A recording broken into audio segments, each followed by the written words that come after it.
ബേപ്പൂരിൽ അൻവറിനെ കുറിച്ചൊരു വല്ലാത്ത വിധിയെഴുത്ത് തന്നെ ജോയ് മാത്യു നടത്തി. വലിയ ആത്മവിശ്വാസമായിട്ട് അവിടെ വന്ന് എന്തോ മലമറിക്കാൻ പോകുന്നു എന്നാണ് അൻവർ കഴിഞ്ഞ കുറേ ദിവസമായി കാട്ടിക്കൊണ്ടിരിക്കുന്നത്. അത് കഴിഞ്ഞ ദിവസം സതീശൻ തന്നെ പറഞ്ഞു, അവിടെ ഒരുത്തനെ സ്ഥാനാർത്ഥിയായി നിർണയിച്ചിട്ടില്ല, അവിടെ ആരെങ്കിലും എന്തെങ്കിലും കോപ്രായങ്ങൾ കാട്ടുന്നെങ്കിൽ അത് UDF ലേബലിലും അല്ല എന്ന് മാധ്യമങ്ങൾക്ക് മുന്നിൽ സതീശൻ പറഞ്ഞതിന് പിന്നാലെയാണ് കോൺഗ്രസിന്റെ വലിയ നിരീക്ഷകനും സെലിബ്രിറ്റി കൂടിയായിട്ടുള്ള ജോയ് മാത്യു പറയുകയാണ്, ഈ തിളപ്പൊക്കെ വെറും പാഴാണ്. പെട്ടി പൊട്ടിക്കുമ്പോൾ തന്നെ ഒരു വലിയ വെടിയോടുകൂടി അൻപുക്ക ബേപ്പൂരിൽ ചരമ അടയേണ്ടി വരുമെന്ന് ആ വിധിയെഴുത്ത് കേട്ടാൽ ഒരു പക്ഷേ ഷൗക്കത്തലിയുടെ മോന് അറ്റാക്ക് വരാതിരുന്ന കൊള്ളാം. ബേപ്പൂരിലെ മുഹമ്മദ് റിയാസിനെ മറികടക്കാൻ അൻവറിന് കഴിയുമെന്ന് ഒരു രാഷ്ട്രീയ നിരീക്ഷകൻ എന്നുള്ള നിലയ്ക്ക് അങ്ങേക്ക് തോന്നുന്നു.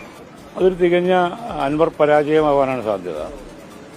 കാരണം ഞാൻ മുഹമ്മദ് റിയാസിനെ സപ്പോർട്ട് ചെയ്യില്ല, പക്ഷേ നമുക്ക് നോക്കിയാൽ കാണാം അത് അങ്ങനെ സംഭവിക്കുള്ളൂ. വലിയ പ്രതീക്ഷയും വലിയ PR പണിയായിട്ടൊക്കെ വന്നതാണ്. ബേപ്പൂരിൽ എന്തോ മലമറിച്ച് കളയാം. നാട്ടുകാർക്ക് മുഴുവൻ അറിയാം അണയാൻ പോണ വിളക്കാണെന്ന്. ഈ ആളി കത്തിക്കൊണ്ടിരിക്കുകയാണ്. 5-6 മാപ്രകളെയും വിലക്കെടുത്ത് കുറച്ച് PR പണിയും ഒപ്പം തന്നെ വാടകയ്ക്ക് ദിവസപ്പടിയായിട്ട് കുറച്ച് ലീഗന്മാരെയും കൂടെ കൂട്ടിക്കഴിഞ്ഞാൽ ഞാനിപ്പോൾ അവിടെ വിജയിക്കും, ഞാൻ പറയുന്ന കാര്യങ്ങൾ ജനം തൊണ്ട തൊടാതെ വിഴുങ്ങുന്നുണ്ടെന്ന് അൻവർ കരുതുകയാണ്. പക്ഷേ പുറത്തു നിൽക്കുന്നവർക്ക് കാര്യം നല്ല വ്യക്തമാണ്. എന്തായിരുന്നു കഴിഞ്ഞ 5 വർഷം ബേപ്പൂരെന്നും ആ മണ്ഡലത്തിന്റെ മാറ്റം എന്താണെന്നും അവിടുത്തെ ജനപ്രതിനിധി ആരാണെന്നും ആ വ്യക്തിയുടെ മികവ് കൊണ്ട് എങ്ങനെയാണ് ഒരു മണ്ഡലം മാറേണ്ടത്, അതിന് സംഭവിച്ച മാറ്റങ്ങൾ എന്തെന്ന് അനുഭവിച്ചവരുടെ മുന്നിലേക്ക് വന്നിട്ട് ഈ ഊളത്തരങ്ങളൊക്കെ കാണിച്ചാൽ അതെല്ലാം അങ്ങ് സ്വീകരിക്കപ്പെടുമെന്ന് തെറ്റിദ്ധരിച്ചിരിക്കുന്ന അമ്പൂക്കാനോടാണ് ജോയ് മാത്യുവിന്റെ ഉപദേശം. ജോയ് മാത്യു സാധാരണഗതിയിൽ ഏത് കുറ്റിച്ചൂല് കോൺഗ്രസ്സുകാരനെ കണ്ടാലും ഇവിടെ ജയിക്കുമെന്നാണ് പറയുന്നത്. ഒരു രക്ഷയില്ല, ഇനി എത്ര ഇവിടെ കിടന്നാടിയാലും അതൊക്കെ വെറും പാഴാണ്, ഉപയോഗശൂന്യമാണ്. ബേപ്പൂരിൽ വിജയിക്കാനുള്ള ശേഷി അത് ഷൗക്കത്തലിയുടെ മോനില്ല, ഇനി അങ്ങനെ ഉണ്ടാകണമെങ്കിൽ ഒരു 2 ജന്മം കൂടി ജനിച്ചു വന്നിട്ട് നോക്കാമെന്നുള്ള നിലയ്ക്ക് മറുപടി പറഞ്ഞു വയ്ക്കുമ്പോൾ ബേപ്പൂരിലെ പരാജയം ഔദ്യോഗികമായി കോൺഗ്രസ്സുകാർ തന്നെ സ്ഥിരീകരിച്ചു കഴിഞ്ഞു. ഇനി ഒരു ചാവേർ വേണം, മത്സരിക്കാൻ എവിടെയെങ്കിലും വേണമല്ലോ.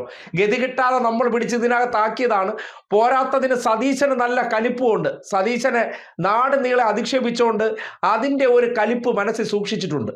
അതുകൊണ്ട് ചാവേറാക്കി എവിടെയെങ്കിലും ഒടുക്കി ഇതോടുകൂടി ആ എപ്പിസോഡ് ക്ലോസ് ചെയ്യാൻ കോൺഗ്രസും ലീഗും സംയുക്തമായി തീരുമാനിച്ചിരിക്കുകയാണ്.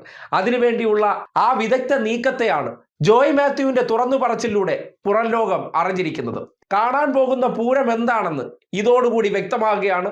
കോൺഗ്രസിന്റെ നിരീക്ഷകൻ തന്നെ ഈ വിധി പ്രസ്താവിച്ച സാഹചര്യത്തിൽ ഇനി ബേപ്പൂർ മണ്ഡലവുമായി ബന്ധപ്പെട്ട് യാതൊരു ആശങ്കയ്ക്കും വകയില്ല എന്ന് തെളിഞ്ഞു കഴിഞ്ഞിട്ടുണ്ട്. തെരഞ്ഞെടുപ്പിന് മുന്നോടിയായിട്ട് തന്നെ മണ്ഡലം ജയിച്ച അവസ്ഥ.